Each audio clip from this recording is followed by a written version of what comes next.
hemos llegado a la penúltima clase de este curso sobre el origen y el sentido de la universidad. El tema que nos toca oír hoy es la universidad en el siglo XXI y está a cargo del profesor Eduardo Maya Huergo, que ya nos ha dictado 2 clases de este curso y hoy tiene a cargo esta penúltima del total. ¿Sí? Bueno, entonces, después de estas dificultades técnicas, decidimos entonces hacer así, mostrar unas imágenes a modo de orientación, ¿no?, de lo que se va a hablar. Las voy a ir brevemente explicando, pero básicamente son fotos de universidades que después se van a entender y vamos a volver, en la medida de lo posible, a ellas, ¿sí? Es decir, la universidad en el siglo XXI se encuentra ante el panorama de la universidad, por un lado, ideologizada como una escuela de preparación del pensamiento revolucionario, y por otro lado, que son todas estas, ¿no?, estas imágenes que de alguna manera ustedes conocen porque basta caminar un par de cuadras por acá por La Plata, ¿no?, ciudad universitaria, para darse cuenta, y el resto del país, Iberoamérica y el mundo también, el mundo civilizado también a veces tiene este tipo de cosas, quizás no tan así, pero no afean quizás tanto los edificios, toda esta cuestión así quedó muy en los 70s en Argentina, pero... Y por otro lado, la universidad privada, estas imágenes, ¿no es cierto?, el anterior dormitorio que era en Cambridge, esto es Nanterre, en Francia, Nanterre, una de las dependencias de la Universidad de París actual.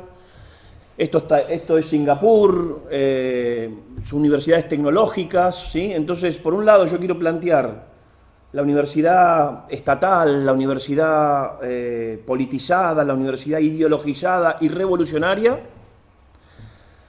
Y otra cara de la misma moneda, no es que sea opuesta, que esté en contradicción con aquella, sino que parte de los mismos principios, pero termina en distintos medios, es la universidad privada, la universidad técnica, la universidad profesionalizante, ¿sí? Ninguna de ellas, alguna con más... Estas universidades me parece que nos pintan mejor la idea de que esto no es una universidad, de que la vida interna de los profesores, alumnos, etcétera, no es una vida universitaria propiamente dicha. Impacta más, evidentemente, pero este tipo también de universidades privadas, tecnológicas, de vanguardia, progresistas y progresivas, tampoco tienen vida universitaria. Son millonadas que se gastan literalmente, millonadas que se gastan, esto hay muchísimo para decir, por eso voy a ir resumiendo mucho, pero Oxford, en todos los colleges que tiene, cada uno recibe varios millones, la que menos recibe es 1 millón y pico de libras anualmente, y la que más recibe son 300 millones de libras por año. Entonces es un montón de dinero, evidentemente, que se gasta en algo que no es propiamente y esencialmente vida universitaria, ¿sí? Entonces, por un lado o por otro, tampoco tenemos vida universitaria, y un poco lo que se plantea, lo que se va a plantear aquí, es que la vida universitaria está muerta, ¿sí? No hay propia vida universitaria, salvo honrosas excepciones de programas, es decir, no de universidades en su totalidad, pero de programas en facultades o escuelas que sí siguen cultivando, ¿no es cierto?, la verdad para la que la universidad fue creada, ¿no es cierto? Bien, saco entonces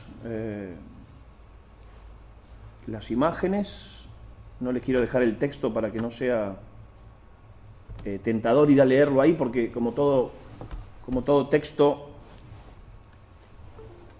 lo entiende el que lo escribió, y entonces no es lo mismo. Entonces, bien, la actual situación de la institución universitaria es el resultado de una serie de implosiones, es discutible, es debatible, pero yo creo que de alguna manera es cierto, implosiones tendientes, como es obvio, a la autodemolición que han sido detonadas por los intelectuales que ostentan una mentalidad revolucionaria frente, esto es importante, a la desorientación y pasividad de intelectuales, profesores, alumnos y políticos. Mientras la universidad tomaba el rumbo que Mariano nos contó en la clase pasada, ¿no es cierto?, en Córdoba y en el mundo, después se iba haciendo eco de estas reformas y revoluciones, los políticos, como habrá sido el caso de la clase anterior, Hipólito Yrigoyen, lo único que hacían era canalizar para que estas fuerzas no se demuestren como algo mayoritario y entonces políticamente disminuir su impacto. Pero nunca propusieron una alternativa realmente universitaria, ¿no es cierto?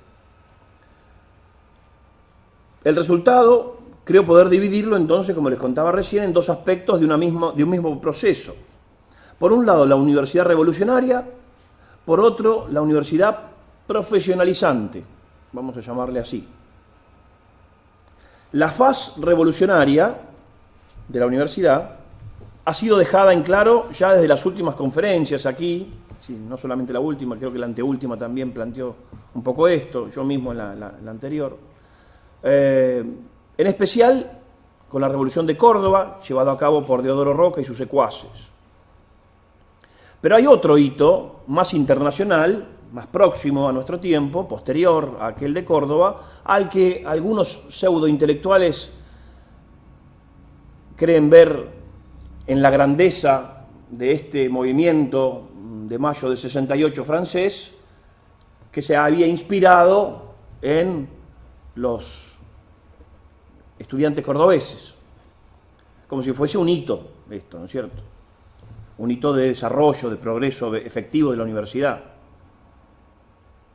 Entonces, que ese hito es el Mayo francés del 68 y brevemente quedará exponer qué es lo que pasó aquí. En 1965, 3 años antes, los sociólogos franceses Passeron y Bourdieu publican una obra titulada Les étudiants et leurs études, los estudiantes y sus estudios, donde exponen que la educación en Francia estaba desarrollada con el fin de educar siempre a una élite. Esto lo habíamos escuchado también en Córdoba y en otros lugares, ¿no es cierto? A una élite encumbrada que dirigiera los destinos del país. Es decir, como una aristocracia que se formaba en estas universidades, que eran parte cierto en algún aspecto, pero que había que democratizar la educación, ¿no es cierto?, para una más adecuada y justa distribución del saber. Bueno, en realidad eso quedaba por verse.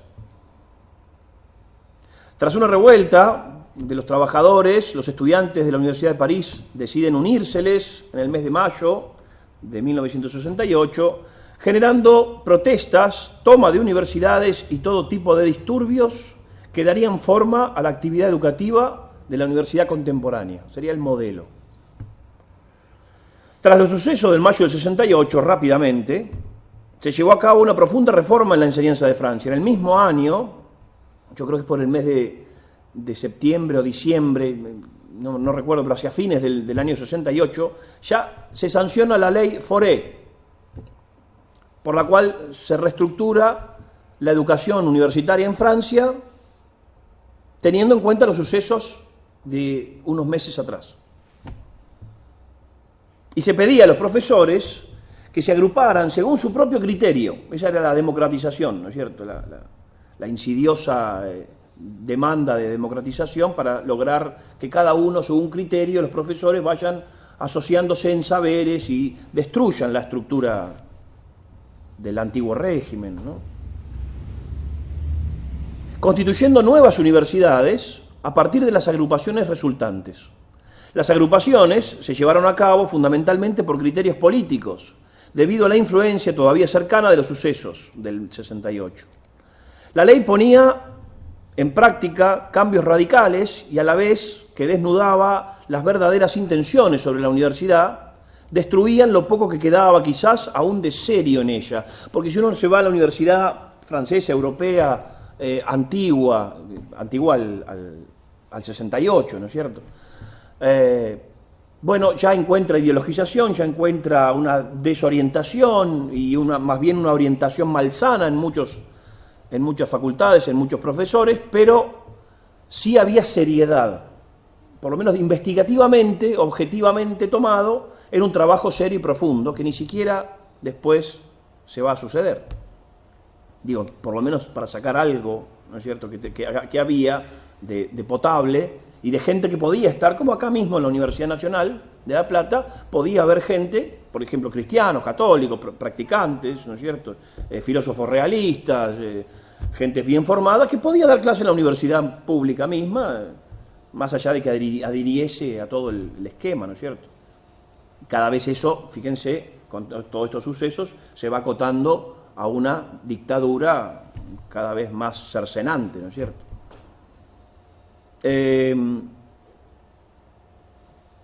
Eliminó las facultades, creando en su lugar unidades de enseñanza y de investigación, UER,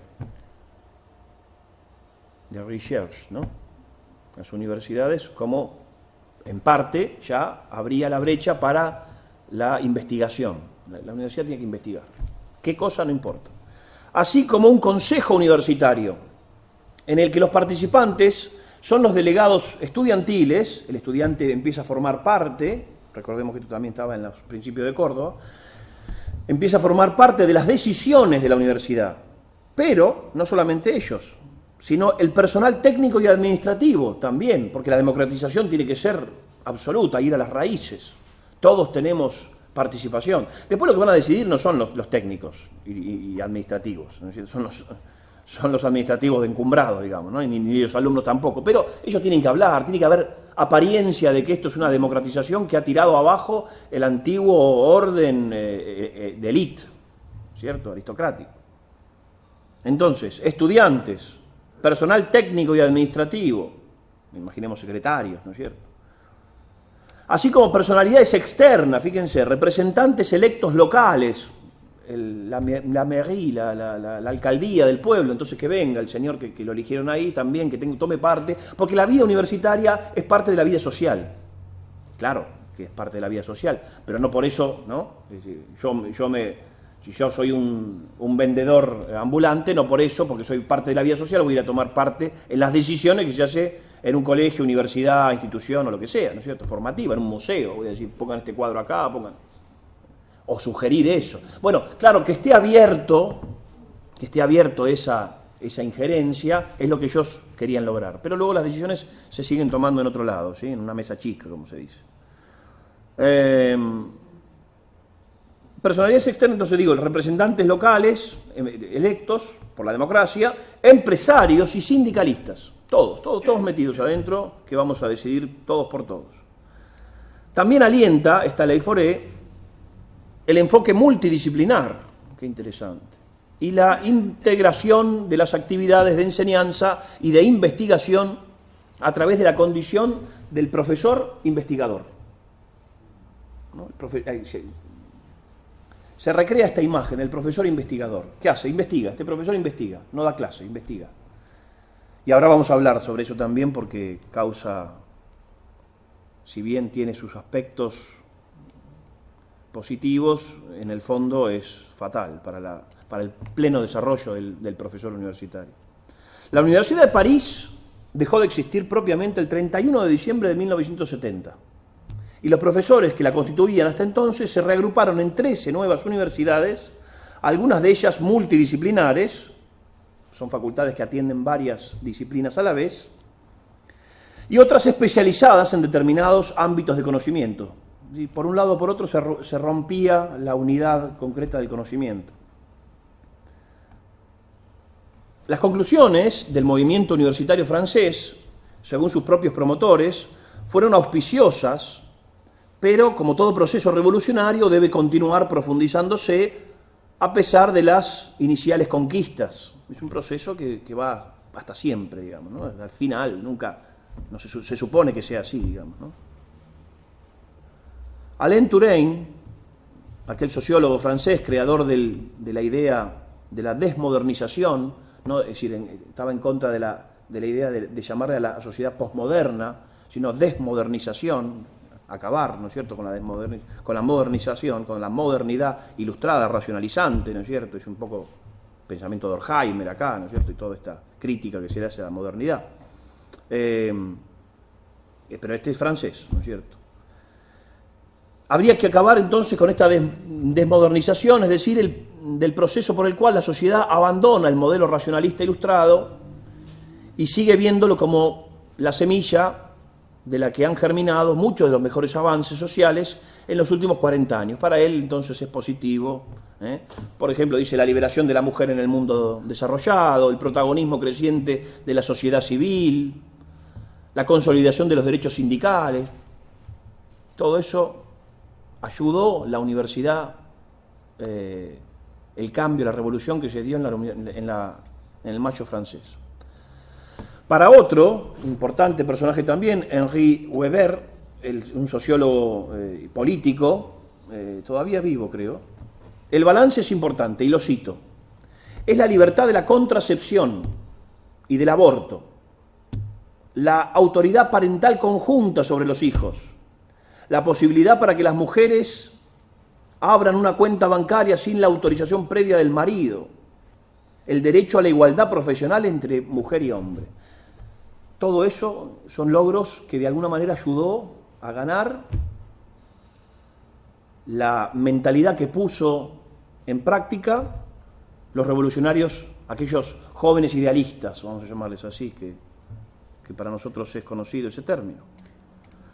París, entonces, cuna de la teología universitaria por excelencia, perdía ya todo rastro de aquella institución señera de la cultura occidental, cristiana, con los desmanes revolucionarios de 1793. Es decir, ya venía, son los achaques que ya se le venían dando en 1793, con un breve renacimiento en 1808, posterior a la Universidad Napoleónica, digamos, del esquema napoleónico, que cerrará definitivamente en 1885, siendo absorbida por la École Pratique des Hautes Études, es decir, la Escuela Práctica de Altos Estudios, que es la que hoy todavía campea en la universidad y que es muy importante y que saca muchos pensadores, ¿no es cierto?, propios de esta forma, ¿no es cierto?, que dentro de sus tres facultades, ciencias de la tierra, historia y filología, y ciencias religiosas, quedará absorbida.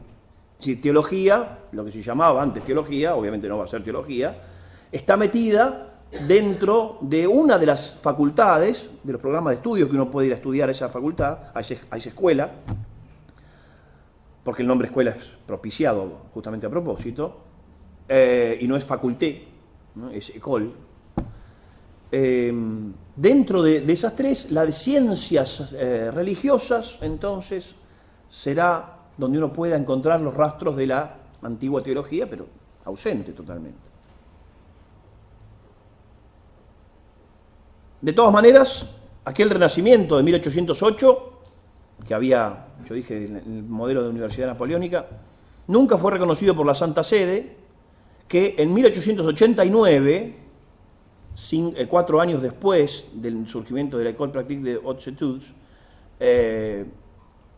habría, por indicación del Papa León XIII, y delegaba ese estudio de la teología en el Instituto Católico de París, que primeramente se llamó la Université Catholique de París, y luego el Instituto Católico de París, la Facultad de Teología Católica, de dispar resultado. En algún momento fue buena, fue sobre todo el estudio de la patrística que se hace allí, es profundo, interesante, pero la orientación actual es temible, progresista, digo.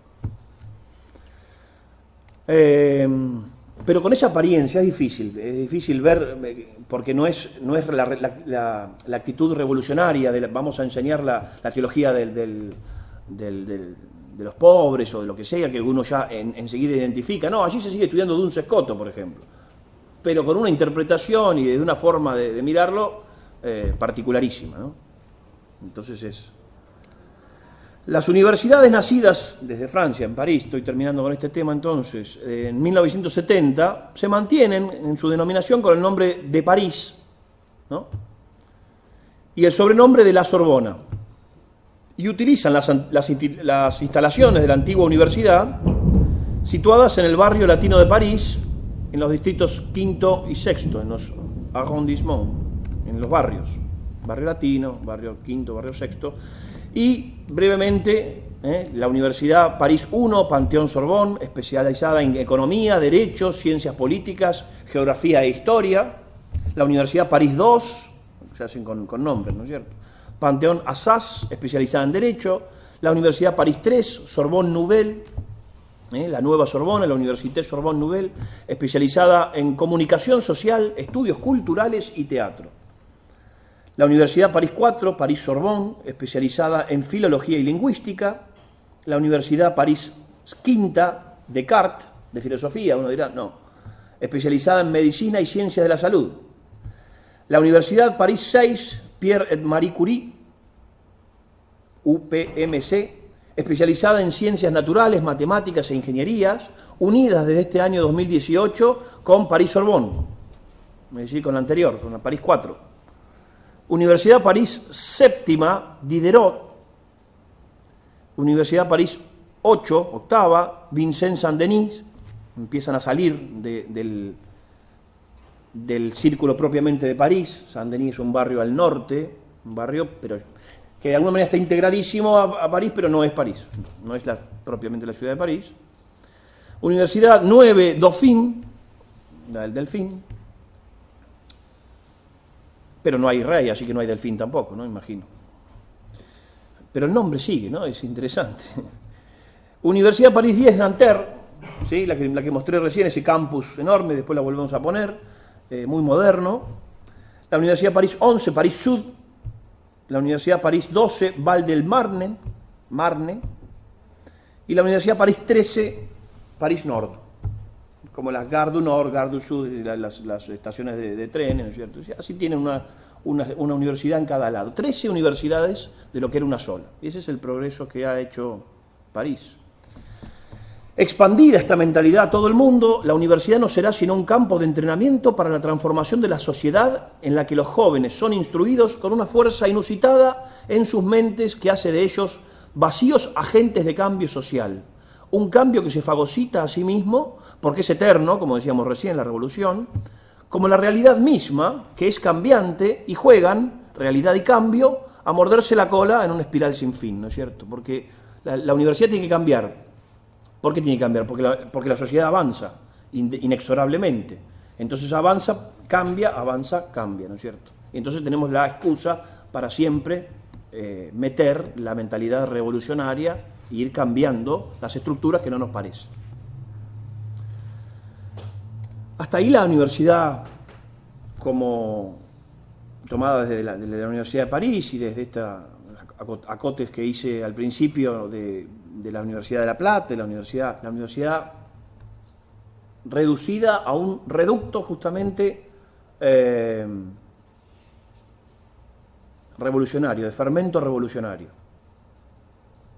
El otro perfil es mucho más definido y el más pragmático, es decir, aquel que la universidad se reduce más, al que la universidad se reduce, digamos. La universidad profesionalizante es un ente burocrático que se especializa en asegurarle a la sociedad que los egresados de sus diversos programas pueden cumplir con eficacia las funciones para las que han estudiado y se han preparado. Es decir, alguien tiene que decir que fulano o mengano, que es tal o cual cosa, está preparado para cumplir esa función en la sociedad. Le da el visto bueno, le da el check. Eso tiene que ser una entidad del Estado. Es el Estado, en esta idea política de que el Estado lo abarca todo, y entonces el Estado asegura la educación sexual de los niños, el Estado asegura la contracepción, el Estado asegura todo. Bueno, también el Estado tiene que asegurar que los profesionales que salen sean adecuados. Esa es la idea, esa es la única idea de esta universidad profesionalizante. De tal manera que un médico le pueda mostrar a usted un título por esta entidad expedido que tranquilice al paciente.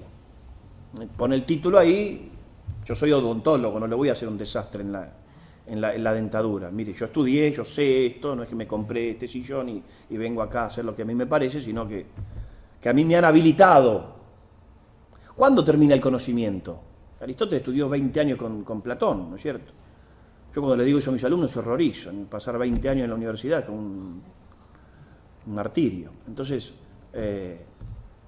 y cada vez, bueno, eso tendríamos que hablarlo también, cada vez estos prototipos de universidades se van desintegrando en pequeñas entidades de especialización, a veces terciaria, a veces universitaria, de especialización de algún determinado conocimiento. Entonces hay un modisto que tiene título universitario, hay un nutricionista, bueno, ahí quizás tenga más sentido, porque pero solamente se especializa en lo que usted tiene que comer y en el ejercicio sano que usted tiene que hacer, lo cual es muy bueno. Pero hay que ver si esa universidad necesita, si esa especialización necesita que también pase por la universidad. Lo que pasa es que al pasar por la universidad le enchufamos, ¿no es cierto?, la ideología imperante y entonces hacemos de él un agente de cambio social. Es decir, esta persona va a poner un estudio, un consultorio para que usted coma bien, coma sano y lleve una vida sana, pero no va a tener resistencias contra la ley del aborto o contra la ley del matrimonio igualitario o la que sea. Hablo desde nuestra perspectiva, pero no, al contrario, le va a parecer muy bien, porque él creció viendo que todo el mundo pensaba así, y bajo esos paradigmas incluso hasta explicados por profesores que se dedicaban a explicar esto, en marchas, en ver a la gente, es decir, toda la recreación mundana que él tuvo. Dentro de poco vamos a tener instancias postdoctorales en corte y confección, ¿no es cierto? Es el llevar la universidad a donde no tiene que ir, al ridículo, ¿no es cierto? Está muy bien el corte y confección, habría que rehabilitarlo por la causa del buen gusto, pero digamos que no tiene... La universidad es algo especial, es algo específico, no es cualquier cosa, no es para que cualquiera pase por ahí y obtenga un título. Eso a veces a algunas profesiones les cae mejor o peor, ¿no es cierto? La universidad profesionalizante... Ni siquiera a la universidad profesionalizante, ni siquiera le importa el cultivo del pensamiento en un nivel de instrumentalización ideológico, como es el caso de las universidades públicas o estatales. Es decir, en ese sentido sí se separan un poco. Acá vos venís a esta universidad privada, esta de Buenos Aires, imaginemos, bueno, en cualquier país del mundo, y te aseguramos que no va a haber paro, que no vas a tener un centro de estudiantes molesto que te va a interrumpir las clases, que no vas a tener carteles anárquicos y políticos en los pasillos de la universidad.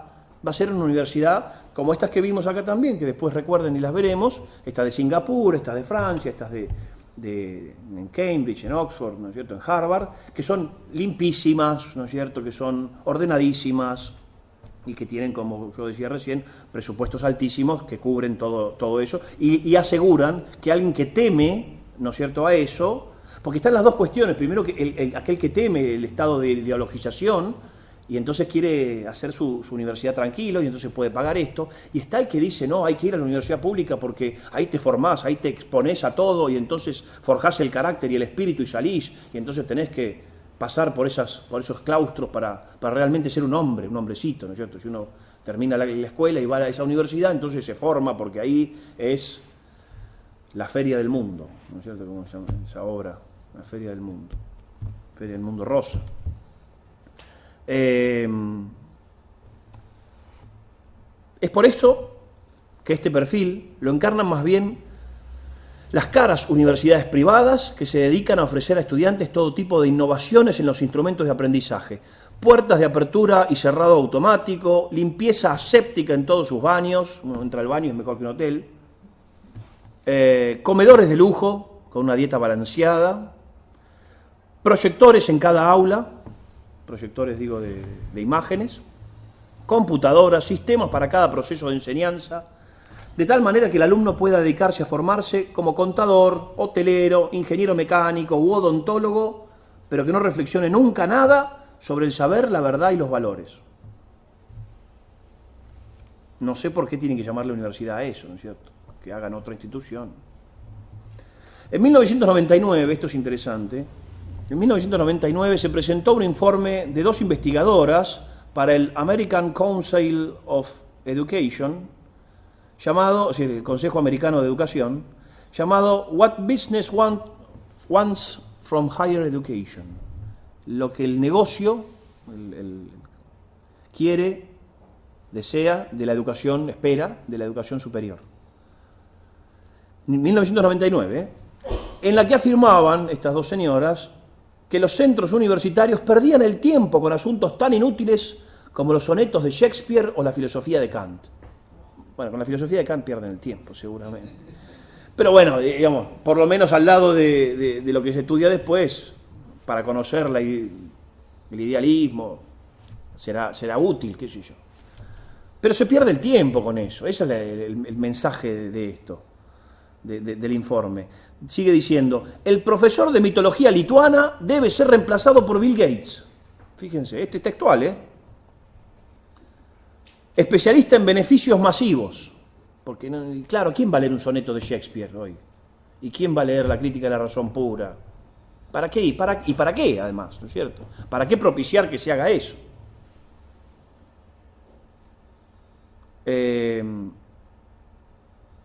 Hay que ir a los beneficios masivos. Las universidades suelen estar, dice, divorciadas del mundo, the real world, dice, el mundo real, no ese mundo, sino el mundo real, suelen estar divorciadas del mundo real, y este mundo real pertenece a las grandes empresas. Por lo tanto, hay que saber de bolsa, consumo, etc. Fin de la cita esa.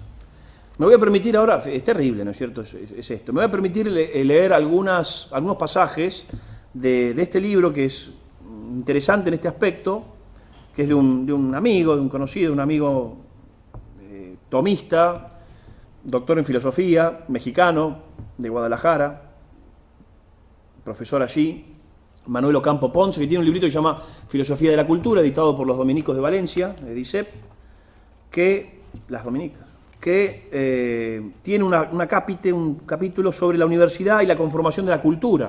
Claro, si uno va a hablar de la filosofía de la cultura, lo cita mucho a Derisi, que tiene también estudios sobre eso, y hace estas propias de su, estas conclusiones propias de su experiencia, que yo hablando con él le agradecía porque son mi experiencia en la universidad, y también esto quería ser también una conferencia en la que yo también les pasara mi experiencia en esto, ¿no es cierto? Leo brevemente algunos pasajes. Las universidades de hoy día, lejos de restablecer el orden jerárquico de los distintos sectores de la cultura de acuerdo con una escala objetiva de valores, han sido las principales promotoras del desorden actual. Es duro, es fuerte, es directo, sí. Desafortunadamente, en este contexto liberal, la universidad reducida a empresa, se refiere más bien a la universidad privada que hablábamos recién, ya no sirve a los ideales de verdad y de cultivo o cultura, sino que al someterse a las leyes del libre mercado que determinan la escala de valores económicos o materiales, como el fin de toda la universidad, de toda la actividad, la universidad contemporánea se limita, en el mejor de los casos, a producir profesionales vagamente útiles a la sociedad y en muchas ocasiones se han convertido en una fábrica de mercaderes que utilizan la educación exclusivamente como un medio de lucro, realizando con sus títulos y grados académicos toda clase de acciones y empresas en las que todos o casi todos los medios son considerados como lícitos con tal de que se generen utilidades.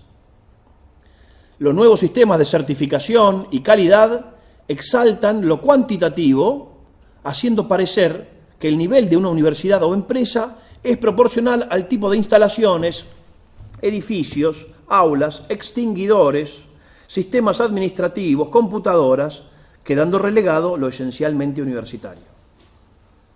Y esto es lo que yo compartía, particularmente este pasaje, porque yo he estado en algunas universidades aquí y afuera, privadas, en las que los procesos de acreditación vienen después de Dios, Dios y el proceso de acreditación. Es lo más importante que ellos pueden temer. Y entonces, si falta un extintor, salen corriendo a comprarlo. Y si falta pintar un caño de amarillo para que diga peligro, salen enseguida y mandan y retan, ¿no es cierto? Eso yo lo he visto, eso es así. Ahora, si la biblioteca, revistas del año 30 se desarman en pedazos por la polilla, nadie ni se inmuta, ¿no es cierto? Esa es la transformación, ese es el trastoque que tiene la universidad actual, ¿no es cierto? De aquí que se concluya, una vez más, el carácter imprescindible de la filosofía como ordenadora de todos los demás saberes que encuentran su unidad en el ser. Esa es la propuesta, evidentemente, de Manuel. Es posible que la universidad se especialice en uno u otro aspecto de la verdad, que cultive una ciencia o técnica en lugar de otras, pero a lo que nunca puede renunciar es a su propia esencia, es decir, a la referencia e integración en la verdad absoluta de las verdades parciales a través de la filosofía, ya que de lo contrario la ciencia y la técnica no encontrarán su lugar para contribuir al bien propio del hombre para producir cultura. De aquí que las universidades que carecen de filosofía, o lo que es peor, que obedecen a estos sistemas, hayan perdido su carácter universitario, quedando pulverizadas en un conjunto de escuelas independientes, sin el carácter unificador e integrador de todos los sectores de la verdad, en la unidad de la verdad total y superior, y han quedado solo artificial y extrínsecamente unidas por una administración común que acaba devorándolas, ya que en lugar de que gobierne la academia, se invierten los papeles quedando ésta arrodillada en función de los sistemas administrativos. Sistemas administrativos, investigación, contemplación y docencia de la verdad. Todo eso tiene que estar en la universidad. Los instrumentos didácticos y los sistemas administrativos son únicamente medios para alcanzar el fin de la universidad. Una casa de estudios en la que la investigación filosófica no integra los demás saberes no es una universidad. Y finalmente dice, la universidad tampoco es la suma de facultades, sino todas las facultades en unidad orgánica en la que la filosofía como vocación del todo juzga y ordena los demás saberes. Sin metafísica no hay sentido académico de la universidad.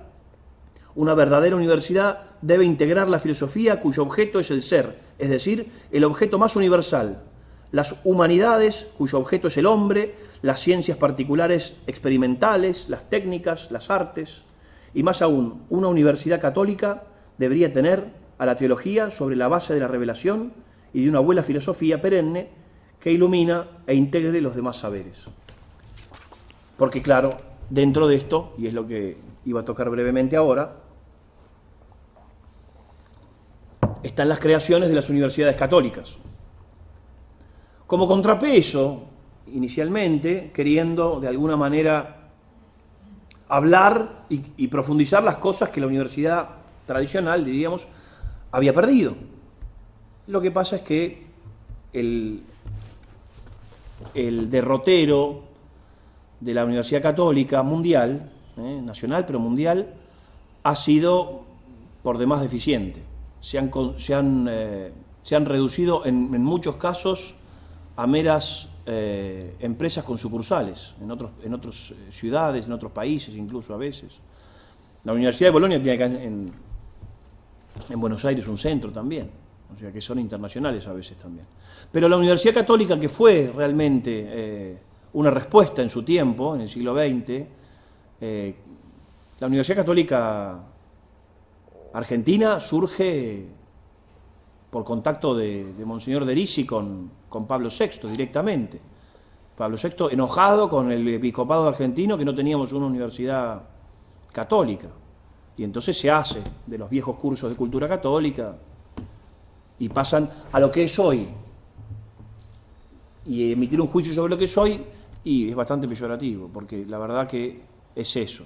Son empresas, mega empresas, que tienen de todo y cada vez abren más facultades. La Universidad Católica acá de La Plata tiene más de 50, si no me equivoco, carreras.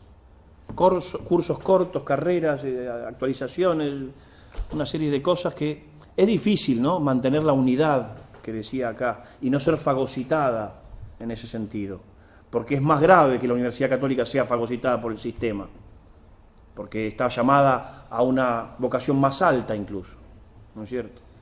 Entonces el ruido cuando cae, cuanto más grande es más fuerte y es más pesada La última característica, en este sentido, que me parece importante definir de la universidad actual es el especialismo.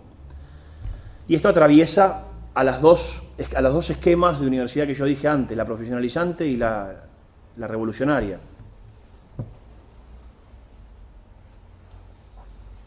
Es decir, la investigación de un aspecto parcialísimo de la realidad para profundizarlo y lograr así una investigación original, de carácter original, porque eso es lo que se pide como, pero no que se sugiere o que se aconseja, sino que se pide como herramienta, como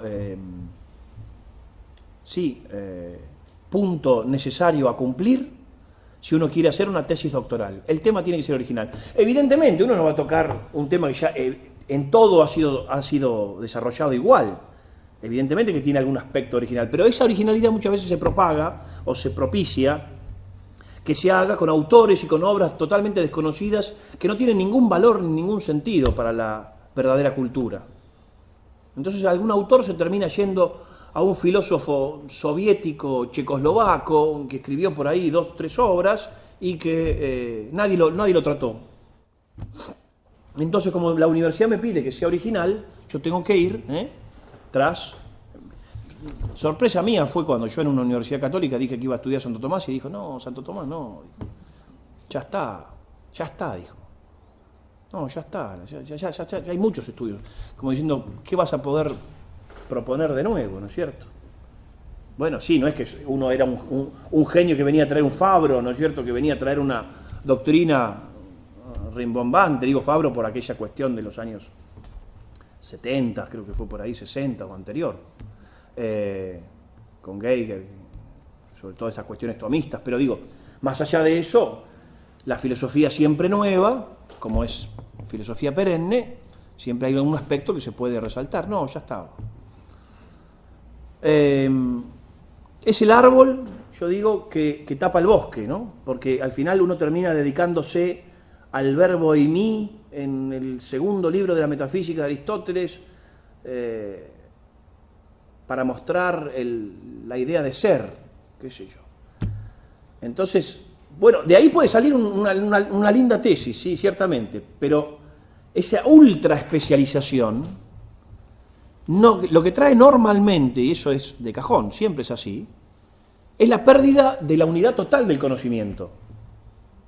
Es decir, que es increíble ver cómo gente que se especializa en un verbo griego en el segundo libro de la metafísica de Aristóteles, después desconoce la metafísica, como en su totalidad, digo, y desconoce el valor de Aristóteles. ¿Para qué hiciste eso? Y no, porque me parecía interesante, porque ahí, entonces después cómo lo toma Rousseau, qué sé yo. Esto es terrible, ¿no es cierto?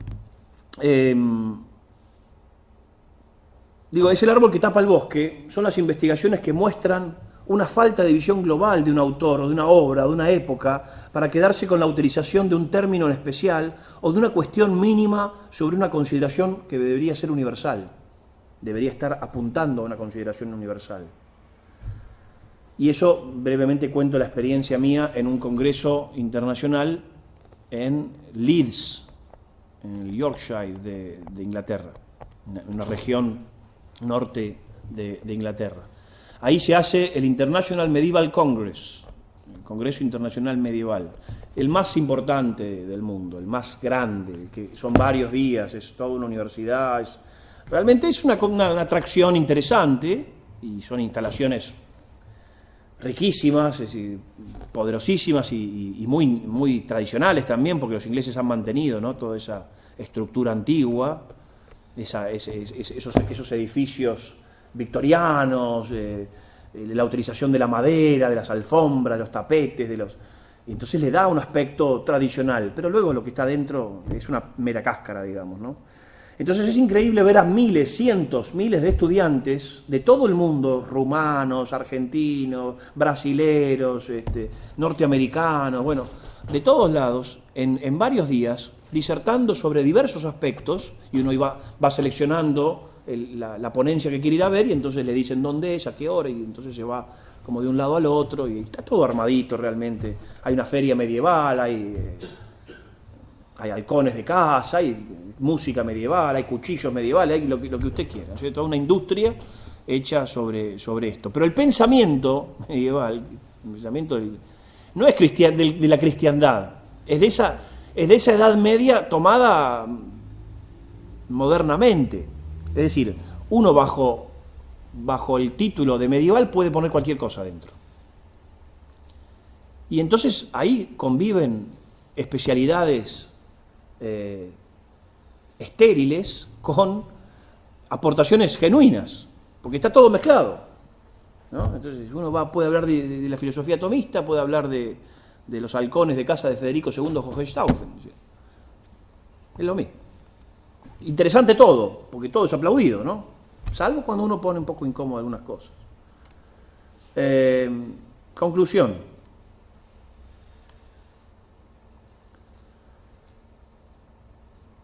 Cito al maestro Chesterton, que dice: ha prosperado en nuestro tiempo la más singular de las suposiciones, aquella según la cual, cuando las cosas van mal, necesitamos un hombre práctico.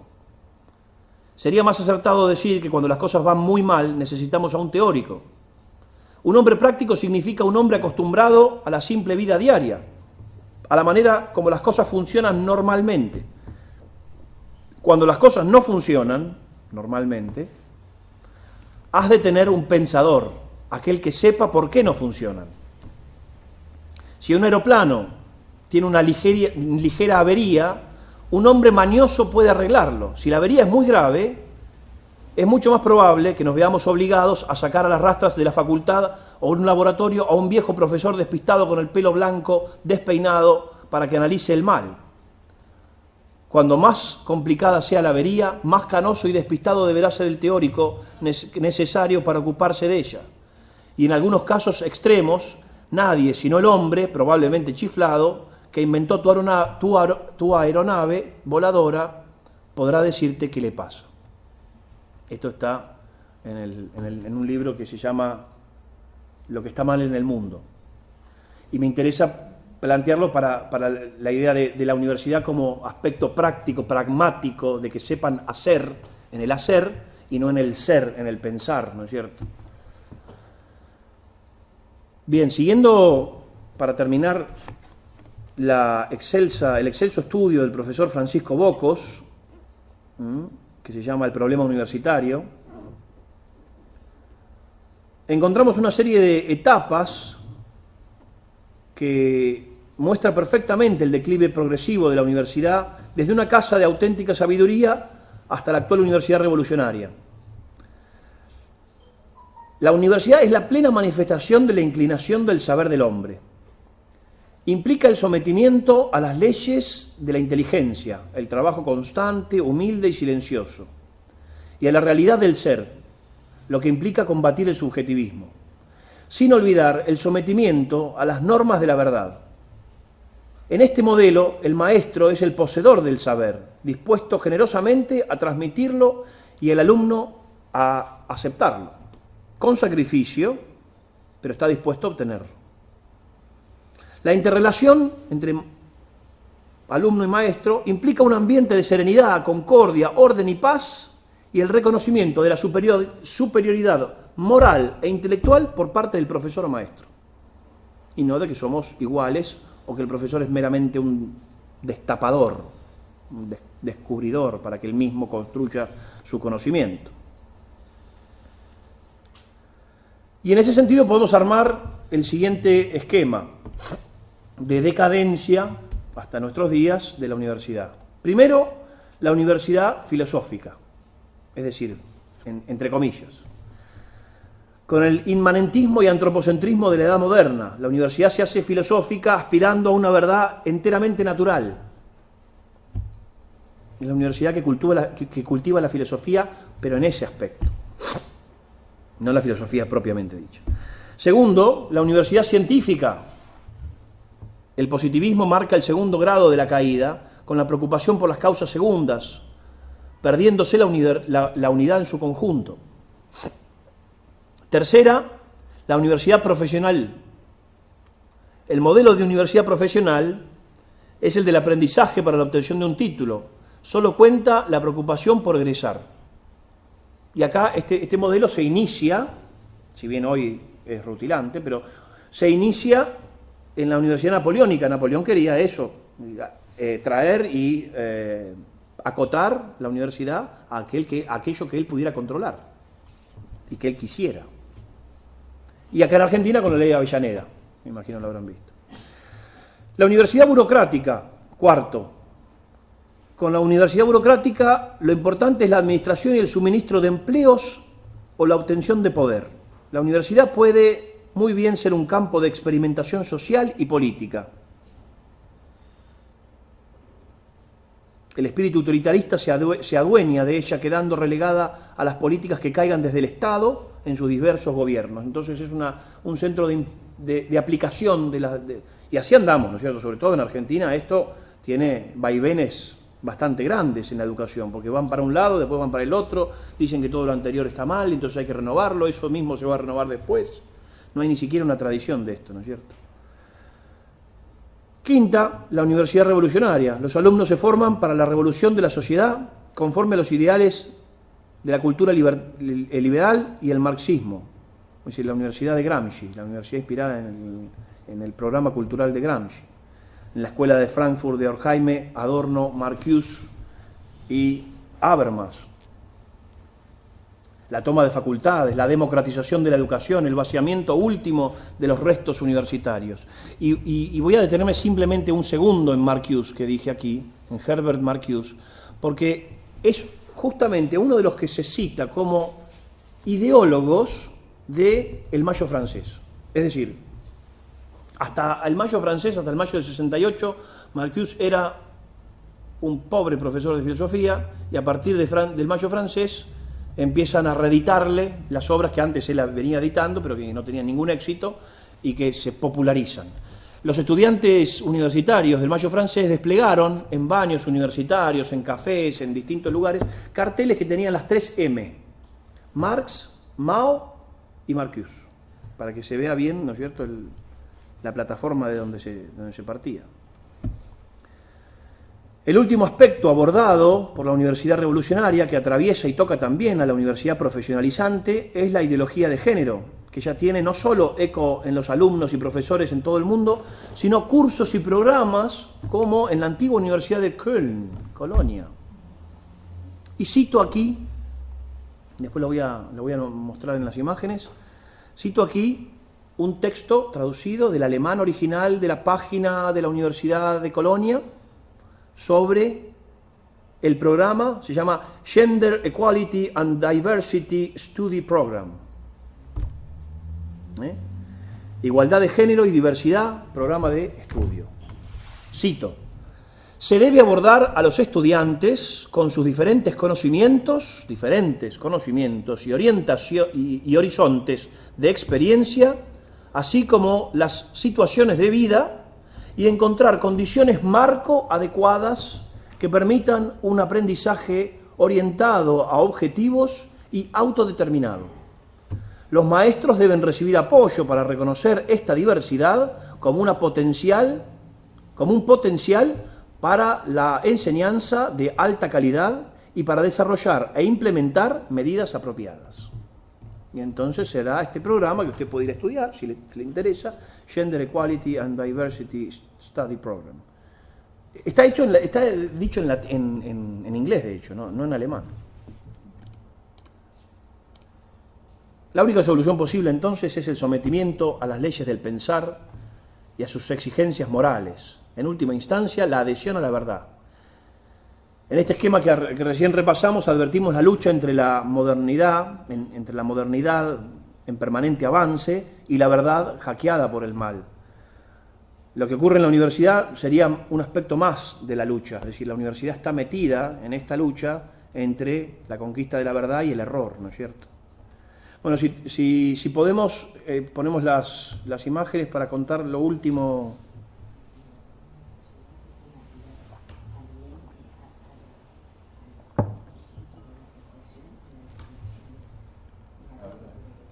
Ahí está, sí.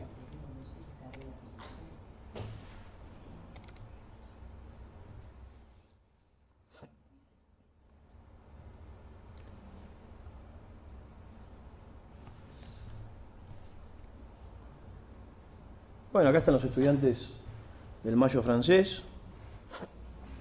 Girard Pompidou, dice el diario. Prohibido prohibir, el famoso lema pintado en una pared ruinosa, justamente, porque nunca podía estar en un parque, ¿no es cierto?, de las Tullerías, qué sé yo, no. Las estudiantes francesas que están cambiando el mundo, se las presento. Es una típica forma europea de pintarse la cara, como ellos sabían hacer antes del cristianismo también. Esto es claramente una facultad argentina, ¿sí? Por lo fea, se la identifica por lo fea justamente. Y por lo, ni siquiera artísticamente han tomado, facultad tomada, ¿no es cierto? Con 3 signos de admiración al final, no saben ni escribir.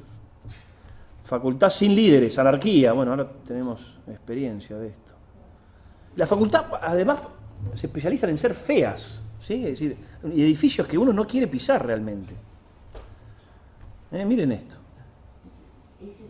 Un melenudo y atrás la Iñaki de Juana, preso por escribir, por la libertad de expresión, contrapoder. Ese es el marco normal que tenemos. ¿Quién sabe algo? Nadie, porque es la ideología la que domina. Son los eslogans de la ideología y se repiten y punto. Esto es un dormitorio en Oxford, que es la universidad privada, porque ciertamente que hay que pagarla, aunque sea tradicional, hay que pagarla. Y esto es Nanterre. Ahí está la ciudad moderna de París.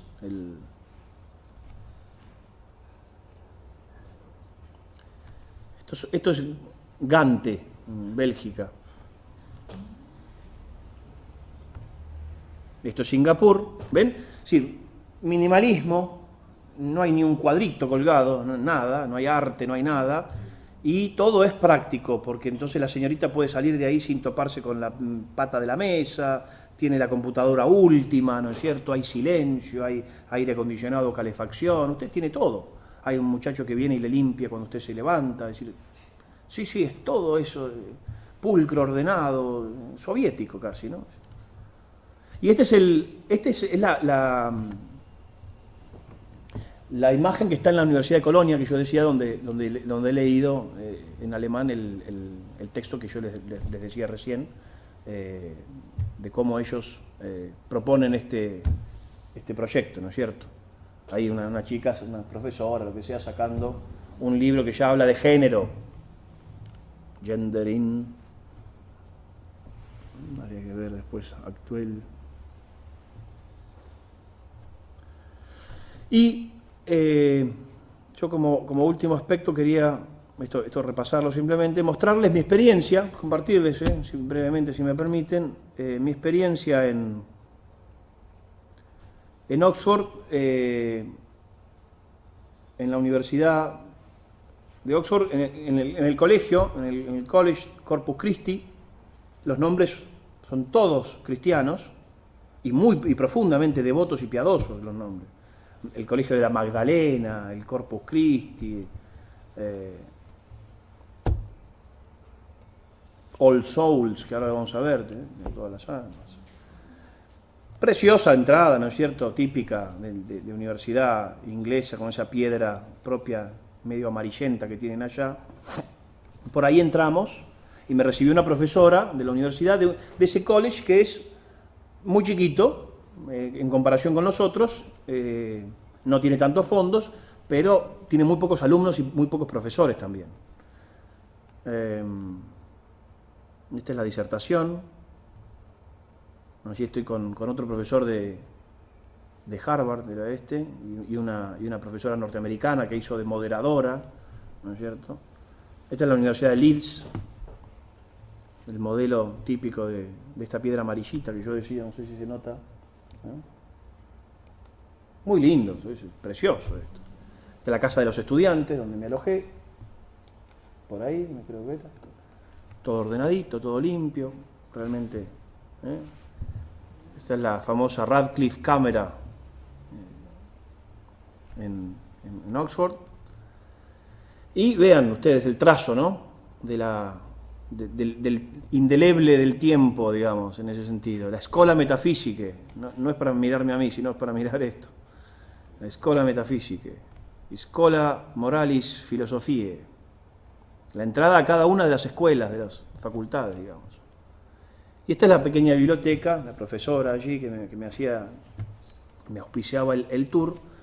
Y cuando vamos pasando, me muestra la pequeña universidad, la pequeña facultad, y me comenta que justamente lo que hacen es dedicarse exclusivamente a un alumno, un profesor, un alumno. Entonces tienen momentos de tutoría donde van guiándolo en las clases. Es decir, es un modelo alternativo a la clase tradicional, la clase de todos los alumnos juntos con un profesor, sino que es más bien de posgrado, o de especializaciones, o de equivalencias de otras carreras que van actualizando el programa de estudio. Entonces tienen encuentros, uno tiene dispuesta la biblioteca, los profesores, los tiempos, lo va haciendo. Pero es una universidad sin alma realmente, ¿no? La profesora que me llevaba era italiana, y ella estaba allí, Marmodoro de apellido. Y ella estaba allí hace ya mucho tiempo estudiando, y después había quedado como profesora. Y claro, italiana era católica. Y entonces me decía que el impacto de venir de una universidad italiana, por lo menos que vivía de las rentas, ¿no es cierto?, de la verdadera educación cristiana, ¿no es cierto?, tradicional, con el encuentro con Inglaterra fue impactante, fue difícil, porque claro, les falta, tienen todo el aparataje, digamos, el andamiaje, pero les falta la profundización. Cuando uno quiere ir a profundizar, entonces, ¿qué se estudia?, le pregunta a la profesora. Y yo ya sabía esta especialización que me dijo, que se estudiaba muchísimo. Yo me fui dando cuenta en las universidades europeas cómo venía la mano. La mayoría de los profesores acá estudia Philosophy of Mind, o of the Mind, filosofía de la mente. ¿Qué es? Es un intento de contenidos filosóficos con los aportes, o a la luz de los aportes, de las disciplinas como la neurología, ¿no es cierto? Y los procesos mentales que llevan a pensar, a imaginar, a soñar. Y entonces la filosofía se encarga de darle un tinte filosófico, si se puede decir así, de eso.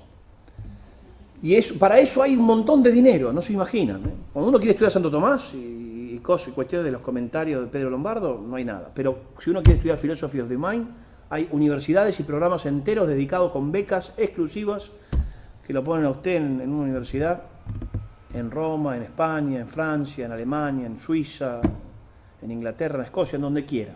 Todo el mundo estudiando esto y hablando de esto. Era un club, digo yo, porque era un grupo de pequeños profesores, unos 25 profesores, formaban todo el college, presidido por una